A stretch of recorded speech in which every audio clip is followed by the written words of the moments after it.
सी पूरा कन्वर्जन हो गया। क्लोजिंग स्टॉक लास्ट लेक्चर में निकाल चुके थे आप एवरेज स्टॉक यूज करके। स्टॉक टर्नओवर रेशियो का फॉर्मूला आपको पता है, cost of goods sold upon average stock. अब कॉस्ट ऑफ गुड्स सोल्ड क्यों लिखा है इधर, कॉस्ट ऑफ मटेरियल कंज्यूम क्यों नहीं लिखा है वो भी बता दिया मैंने, क्योंकि यहाँ कॉस्ट ऑफ गुड्स सोल्ड ही बोला है बेटा, मटेरियल कंज्यूम नहीं बोला है। मटेरियल कंज्यूम होता तो material, cost of goods sold होता तो कॉस्ट ऑफ गुड्स सोल्ड। अब मटेरियल मतलब रॉ मटेरियल से related, cost of goods sold मतलब वो फिनिश गुड्स से रिलेटेड हो गया। फॉर्मूला सबका एक ही है, opening plus purchase minus closing ही होना है, वो कॉमन फॉर्मूला है। तो चलो अब stock cost of goods sold को कन्वर्ट किया, थोड़ा कन्वर्जन किया, सिंप्लीफाई किया, तो opening plus purchase minus closing. अब इसको क्यों सिंप्लीफाई किया मैंने, बिकॉज आपको परचेज नहीं दिया है, तो इस फॉर्मूले को थोड़ा सिंप्लीफाई कर दिया। Cost of goods sold is equal to क्या होता है, opening plus purchase minus closing. तो परचेज आ गया ना, तो वैल्यू पुट करके हम लोग जो भी है अदर्स की वैल्यू पुट करके परचेज निकाल सकते हो आप। तो stock turnover ratio is given, that is 5 times.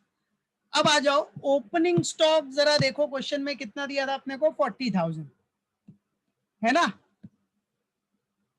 Opening stock आपको दिया है 40,000 प्लस परचेज तो निकालना है, परचेज तो आपको फाइंड आउट करना है, माइनस क्लोजिंग स्टॉक तो जस्ट निकाला आपने, लास्ट लेक्चर में भी निकाला था 80,000। क्लोजिंग स्टॉक है आपका 80,000, बरोबर बेटा। टिल हियर इसमें कोई मॉडस ऑपरेंडाई नहीं है, a way of doing something, no, normal है, divided by average stock. Average stock आपको पता है, एवरेज स्टॉक आपका कितना था बेटा, 80 था, कितना था, 60 40 कितना था एवरेज स्टॉक, 60,000 है ना। एवरेज स्टॉक कितना था, 60,000 था ना बेटा। यस, एवरेज स्टॉक भी आपको दिया था बेटा क्वेश्चन में, दैट इज 60,000। ये देखो दिखा देते, एवरेज स्टॉक दिख रहा है इधर, average stock you can see here, this is what your average stock, average stock is given in the question, so no need to worry, okay, clear है। चलो 60,000 बराबर है, बराबर है बेटा, क्लियर, मालूम पड़ गया, उसमें कोई डाउट, लॉक कर दूं, पक्का, तो याद रखना, समझ गया। सो 60 यहाँ आ गया तो मल्टीप्लाई हो गया, ये डिवाइड है तो ये साइड आएगा तो मल्टीप्लाई हो गया, 5 into 60 is equal to 40,000 plus purchase minus what 80,000। चलो अभी 5 into 60 कितना हो गया, 3 लाख 3 lakhs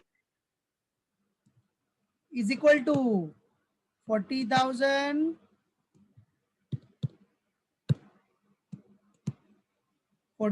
प्लस परचेज, बराबर है 40,000 plus purchase minus what 80,000 minus 80,000। चलो वेरिएबल एक साइड रहने दो, नंबर्स को एक साइड ले लो, तो आपका नंबर्स इधर है 3 lakhs, फिर अब सब एक साइड ले लो, नंबर जितने हैं सब आपके फिगर्स एक साइड ले लो। अब ये बेटा ये माइनस है, इधर आ गया तो प्लस हो गया, प्लस 80,000, ये 40,000 भी इधर आ गया तो माइनस 40,000 हो जाएगा, क्योंकि ये प्लस है इधर आया तो माइनस, इज इक्वल टू अपने को मिल जाएगा परचेज, परचेज। बस अभी कैलकुलेशन कर लो, 3,80,000 माइनस 40 कितना आ गया, फाइनली 3,40,000 अपने को मिल गया परचेज। तो आपका परचेज आपको मालूम पड़ गया, that is your purchase is what 3,40,000। Okay, normal calculation, normal mathematics, simple mathematics. Purchase आपको आ गया, बचपन से किया ऐसे कैलकुलेशन, मैथ्स में यही करते थे बचपन में, ठीक है राइट, इधर से उधर करना, इधर से उधर करना।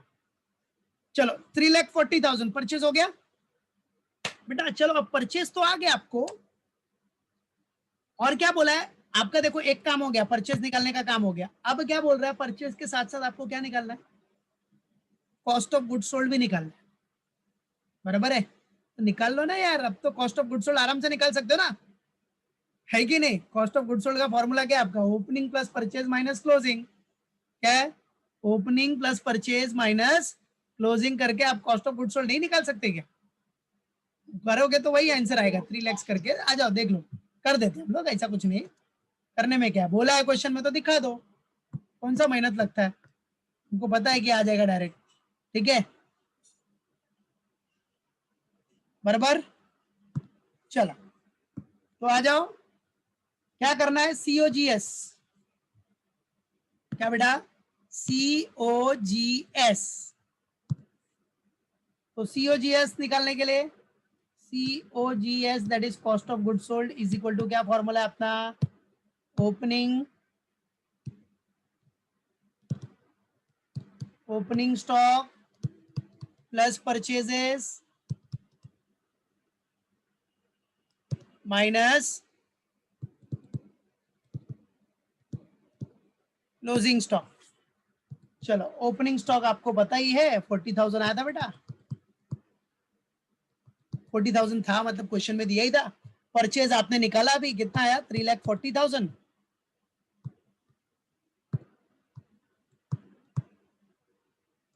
और क्लोजिंग स्टॉक आपने कैलकुलेट पहले ही किया था, that is 80,000।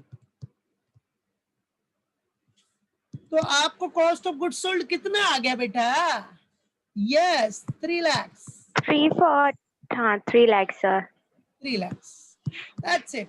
So this is what your cost of goods sold, यही है आपका कॉस्ट ऑफ गुड्स सोल्ड। बस ऐसे ही करना है, बोला है तो निकाल दिया हमने, नहीं तो ये तो डायरेक्ट आ जाएगा, फिनिश। बराबर है, मालूम पड़ गया बेटा, याद रखो ऐसे ही आपको करना है। ओके चलो, हो गया सबका डन, कोई बाकी है क्या? No, sir. ओके चलो, मतलब सबका हो गया, मतलब अपना इंटरनल कंट्रोल सिस्टम स्ट्रांग हो गया। अब ऑडिट करेंगे हम लोग with the help of taking samples and test. चलो ये हो गया ना, अब आ जाओ नेक्स्ट सम। चलो ये सम हो गया अपना, अभी नेक्स्ट सम में आ जाओ। दिस वन दिख रहा है सबको, everyone, from the following date, देखो अब जरा ध्यान देना, क्या दिया इसमें, from the following date for the year ended 31st December 2014 calculate the inventory turnover ratio. आपको इन्वेंट्री टर्नओवर रेशियो कैलकुलेट करना है ऑफ 2 आइटम, 2 आइटम का, and put forward your comments on them. ठीक है बराबर है, चलो तो पर्टिकुलर्स है, मटेरियल एक्स है, मटेरियल वाई है। पहले मटेरियल एक्स का कैलकुलेट करो और फिर मटेरियल वाई का कैलकुलेट करो। इन्वेंट्री टर्नओवर रेशियो आपको कैलकुलेट करना ही है बेटा, बराबर है। क्या क्या कैलकुलेट करना है, इन्वेंट्री टर्नओवर रेशियो, और कमेंट दे दो, एनालिसिस करके कमेंट दे दो। आ जाओ अब ओपनिंग प्लस ओपनिंग परचेज और क्लोजिंग स्टॉक, मतलब opening plus purchase minus closing आपका पता ही है, बराबर है। आ जाएगा कॉस्ट ऑफ मटेरियल कंज्यूम। अब देखो इधर मटेरियल है तो मटेरियल लिखना, कॉस्ट ऑफ मटेरियल कंज्यूम, तो ये तो डायरेक्टली हो जाएगा एक्स और वाई का।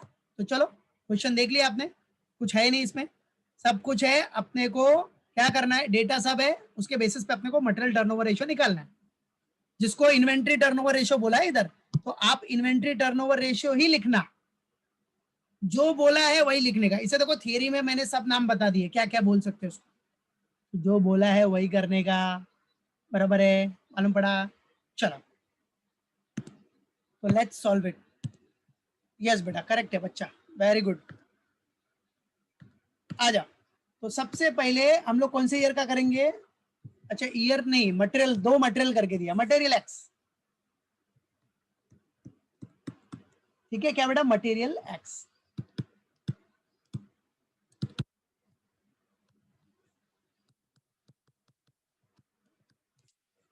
चलो मटेरियल एक्स का इन्वेंट्री टर्नओवर रेशियो निकालना है। तो बेटा इन्वेंट्री टर्नओवर रेशियो के लिए फॉर्मूला आपको पता है, क्या फॉर्मूला है, cost of good sold, but यहाँ क्या हो जाएगा, कॉस्ट ऑफ मटेरियल कंज्यूम, क्योंकि मटेरियल है, cost of material consume upon average stock. अब कॉस्ट ऑफ मटेरियल कंज्यूम निकालो पहले, क्योंकि वो डायरेक्ट दिया नहीं है, उसके बाद एवरेज स्टॉक निकालो, वो भी डायरेक्ट नहीं दिया, फिर उसके बाद फॉर्मूला यूज कर लो। तो चलो सबसे पहले हम लोग निकालेंगे cost of material consume, cost of material क्या बेटा consume. So what is the formula of cost of material consume? पता ही है, ओपनिंग स्टॉक, इसका ओपनिंग स्टॉक मटेरियल का, opening stock plus purchase of material minus, अभी परचेज के बाद purchase का कुछ एक्सपेंसेस, डायरेक्ट एक्सपेंस तो है नहीं, तो माइनस क्लोजिंग स्टॉक,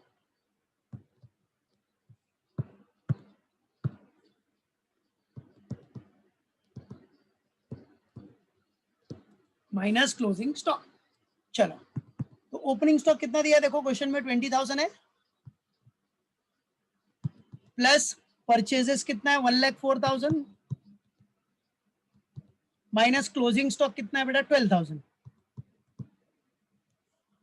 चलो फाइनली कैलकुलेट करने के बाद आपको आंसर कितना आ गया, 1,04,000 प्लस 20 कितना हो गया, 124, माइनस 12 किया तो कितना आ गया, 1,12,000। Very good. So this is what your COMC, that is cost of material consumed. Okay, now the next one is what, average stock, that is cost of average stock. Average stock calculate करने के लिए क्या करते हो आप, opening stock plus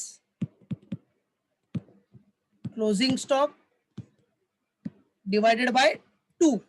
So this is very vivid, not any manifesto, nothing is there, only simple formula, you have to use it.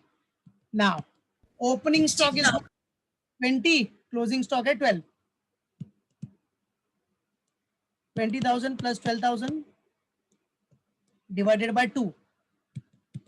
So direct करोगे 32 divide by 2, 60,000. 16,000 आपका answer. ये आपका क्या है बेटा, एवरेज स्टॉक है, बराबर है, एवरेज स्टॉक इज व्हाट, 16,000। ठीक है, so this is what average stock.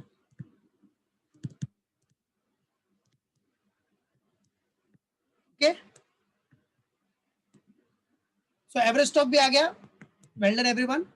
अब आपको क्या निकालना है, आपका वही inventory turnover ratio, material turnover ratio, but इधर इन्वेंट्री टर्नओवर रेशियो दिया है तो इन्वेंट्री टर्नओवर रेशियो ही लिखो, सो आ जाएगा, inventory turnover ratio is equal to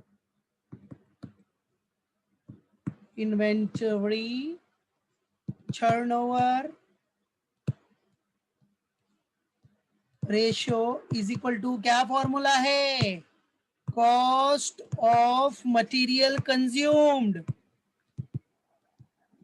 cost of material consumed divided by average Average inventory. या एवरेज इन्वेंट्री, जो बोलना है बोल सकते हो। चलो, तो average cost of material consume आपको कितना मिला, आपका इधर है 1,12,000. 1,12,000 डिवाइडेड बाय एवरेज स्टॉक था 16 ना, 16, Yes. 7. 7, मतलब 7 टाइम्स। कभी भी याद रखो, ये जो आंसर आता है ना, इसका टाइम्स में आता है, क्या होता है बेटा, टाइम्स, बराबर है। इन्वेंट्री टर्नओवर रेशियो आपको आ गया, इन्वेंट्री टर्नओवर रेशियो 7 टाइम्स,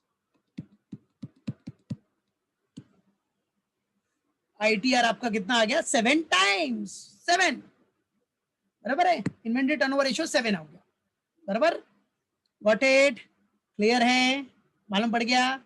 चलो, नई टाइम्स लिखना है तो मत लिखो, 7 लिखोगे तो फिर भी चलेगा, बट याद रखना और कुछ नहीं। ये तो मटेरियल एक्स का हो गया, अभी नेक्स्ट मटेरियल वाई का भी same,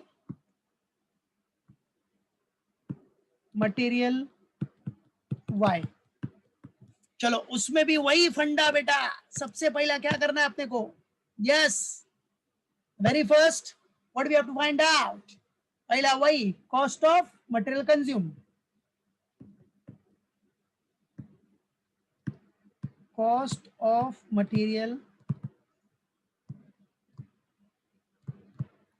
consumed, and formula you all know, that is opening stock plus purchases minus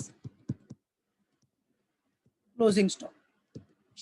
अब बेटा मटेरियल वाई का देखना, मटेरियल वाई का ओपनिंग स्टॉक कितना है, 18 ना,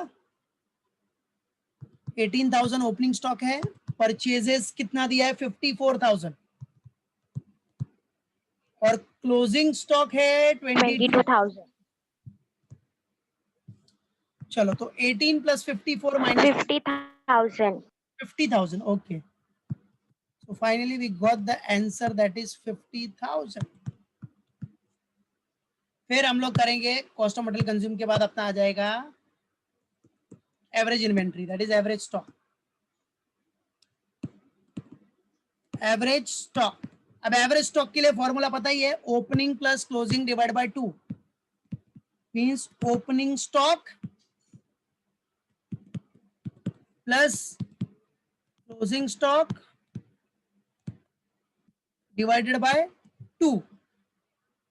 चलो ओपनिंग स्टॉक है 18,000, 80. क्लोजिंग स्टॉक है 22,000 डिवाइडेड बाय 2. तो 18 प्लस 22 कितना हो गया 20,000. 40 डिवाइड बाय 2 किया तो 20,000 का अपना एवरेज इन्वेंट्री आ गया. Average stock, average inventory that is average stock आपको आ गया 20,000. So this is what your average stock. चलो बेटा एवरेज स्टॉक भी हो गया ना. अब आ जाओ फॉर्मूले पे. Now the main formula that is inventory turnover ratio. Inventory turnover, inventory turnover ratio. क्या फॉर्मूला इन्वेंट्री टर्नओवर रेशियो का? Yes, cost of material consume, cost of material consumed Divide by average stock. Divide by average stock. चला तो cost of material consumed आपके पास कितना आया था 50. 50. Very good काजल. और average stock आया था 20. So finally answer is what 2.5. 5 times. So this is what inventory turnover ratio आपको आ गया आपका 2.5 times, that is ITR. Income tax return नहीं आ, इन्वेंट्री टर्नओवर रेशियो. तो ITR 2.5 टाइम्स आपको इधर भी आ गया. बराबर है. तो अभी आपका सम हो गया, लेकिन आपको बोला है कमेंट भी देना आपको, तो चलो कमेंट देते फिर. बराबर है. अब कमेंट के लिए आपको एनालिसिस करना पड़ेगा. ठीक है, अब जरा एनालिसिस करोगे ना आप, तो inventory turnover ratio is high with respect to material X when compare to that of material Y. है कि नहीं? देखो वाई का कितना है 2.5 टाइम्स है और एक्स का कितना है 7 टाइम्स है. तो किसका हाई है? नॉर्मल सी बात है, किसका? एक्स का हाई है. X का. तो दिखाओ इधर एनालिसिस लिख दो, या कमेंट जो बोला है कमेंट कर दो. तो comment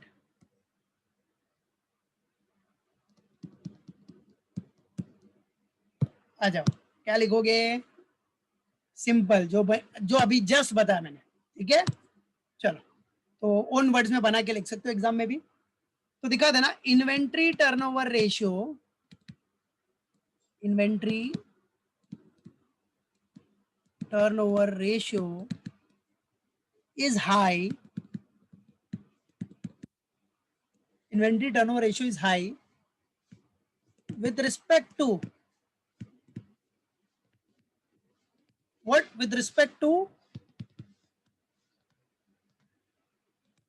material X when compared to what?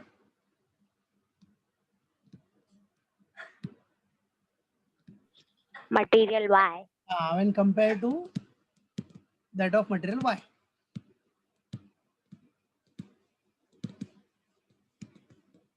ये तो कॉमन अपना एनालिसिस हो गया. तो अब क्या करना है बेटा, आगे कंटिन्यू करो. So the management should concentrate on material Y. तो मटेरियल वाई का टर्नओवर कम है ना, मतलब उसका स्टॉक पड़ा रहता है, वो फटाफट मूव आउट नहीं हो रहा है, स्लो मूविंग आइटम है वो क्या हो गया? स्लो मूविंग आइटम हो गया ना बेटा. तो आ जाओ पता है ना, जिसका टर्नओवर रेशियो कम रहेगा वो स्लो मूविंग आइटम, जिसका टर्नओवर रेशियो ज्यादा है वो फास्ट मूविंग आइटम है। तो फास्ट मूविंग आइटम के लिए अपना प्लानिंग क्या रहेगा, ईओक्यू फॉलो करना, इकोनॉमिक ऑर्डर क्वांटिटी, ताकि स्टॉक अवेलेबल होना चाहिए टाइम पे। ऐसा नहीं कि खत्म हो गया तो वेट करते रहो, आएगा तो देखेंगे, तब तक उधर वर्कर टाइम पास करेंगे, ऐसा नहीं, ठीक है। आइडल टाइम नहीं होना चाहिए। चलो, तो द मैनेजमेंट दिखा देते इधर। द मैनेजमेंट, ये सब अपने ओन वर्ड्स में बना सकते हो, याद रखो। The management should concentrate, the management should what बेटा, कॉन्सेंट्रेट, याद रखो, management should concentrate on material Y. The management को मटेरियल वाई पे ज्यादा ध्यान देना है, क्योंकि उसका टर्नओवर रेशियो बहुत कम है, स्टॉक मूव ही नहीं हो पा रहा है, मटेरियल जा ही नहीं रहा है, मटेरियल प्रोसेस में जा ही नहीं रहा है, इतना स्लो है। तो should concentrate on material Y for which, क्या बेटा, फॉर विच टर्नओवर रेशियो कितना था, सिर्फ 2.5. Turnover ratio is only 2.5। सोचो कितना कम है, हाफ से भी कम, 2.5 पहले वाले के हाफ से भी कम। So it has to analyse the causes, has to what, analyse the causes, क्या कॉज है, क्यों इतना टाइम लग रहा है, क्यों स्लो मूविंग आइटम है, कहीं मार्केट में डिमांड नहीं है, या फिर क्या रीजन है, वो सब एनालाइज करना पड़ेगा। It has to analyse the causes, यही सब आपको कंपनी में करना है बेटा, याद रखो, मैनेजर बनोगे या आप एंटरप्रेन्योर हो। Analyze the causes and take, आपको क्या करना पड़ेगा कॉजेस जानने के बाद, टेक व्हाट, रेमेडियल मेजर्स, उसको सॉल्व करने के मेजर्स लो, टेक रेमेडियल मेजर्स, बराबर है, इमीडिएटली, टाइम नहीं वेस्ट करने का, फटाफट रीजन फाइंड आउट करो और उसको सॉल्व करो इमीडिएटली। तुम्हारा बिजनेस है वो, आपका बिजनेस है, टाइम पास मत करो, नहीं तो बिजनेस में भाई, बिजनेस में टाइम की कीमत याद रखो बहुत होती है। एज द मटेरियल वाई, क्योंकि material Y lies idle, idle पड़ा है, स्लो मूविंग आइटम है, मतलब पड़ा ही है ना, बहुत धीरे धीरे जा रहा है, right. So material Y, as is the case, material y lies idle for the what, longer period of time, yeah, longer period in stores, store में बहुत ज्यादा टाइम तक पड़ा हुआ है ऐसे, इसलिए स्लो मूविंग आइटम है। बस ऐसे कमेंट कर देने, यही सब आपको फ्यूचर में करना है, जब आप बड़े एंटरप्रेन्योर बनोगे या कंपनी में बड़ी पोस्ट पे रहोगे, मैनेजर रहोगे, या फिर स्टार्ट तो भाई बड़े से करोगे नहीं, छोटे से ही करोगे। पहले स्टार्टिंग में काम करने के टाइम पे छोटा ही पोजीशन लेना पड़ेगा, उसके बाद अपने को ग्रो करके बड़े बनोगे, फिर पढ़ते रहोगे, अपने को अपडेट करते रहोगे, तो एक बड़ी पोजीशन पे जाओगे। तो ये सब आपको करना ही है, ठीक है। तो सब लोग को ये प्रैक्टिस कर लेना, एक बार अच्छे से एनालिसिस कर लेना, और जरा फर्स्ट चैप्टर और सेकेंड चैप्टर जो यूनिट है जो टेस्ट में आएगा उसको रिवाइज करते रहो, बराबर है। और सबका वीडियो अपलोडेड है, मालूम पड़ा कि नहीं, रिकंसिलेशन ज्यादा करके तकलीफ देता है, इससे रिकंसिलेशन का भी वीडियो अपलोडेड है। तो all the best everyone, Yes, sir. Best.